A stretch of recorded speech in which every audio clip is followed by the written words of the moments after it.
World War II veterans working to preserve history while they are still around. 75 years ago today, one of the most iconic battles of the war began. That's right. And now their fight is to keep its memory alive. 2 Works View's Christy Maria shows us the Battle of Iwo Jima through a veteran's eyes.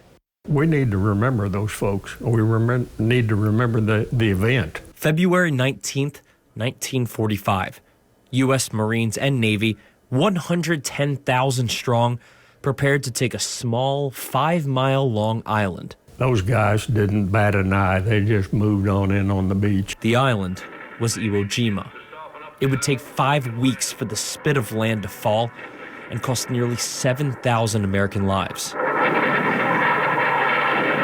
While the fighting raged on shore, John Cockrum was positioned northwest, submerged in the Pacific Ocean aboard the USS Piranha. We weren't told we were going to be in the naval invasion of Iwo Jima. No idea at all. We didn't know there was an invasion even. Cockrum's job, hunt down merchant ships that could resupply the Japanese, preventing the battle from becoming any longer or bloodier. We really needed to take Iwo Jima. That was really critical for the war effort. Nearly a century later, veterans who were there remember why they fought, passing the torch to those who wear the uniform today.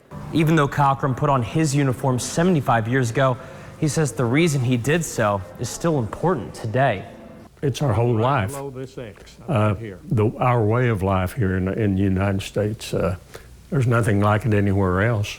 Cockrum, hopeful there will always be patriots like himself, ready to stand guard for what he and so many others stood for 75 years ago. There might come a time that they have to do the same thing that we did. They might have to stand and say, okay, it's my turn. I want to keep what we have here in the United States. I've got to go and try to preserve that. Chris DeMaria, 2 Works for You. Oh, we appreciate those veterans. Greatest generation.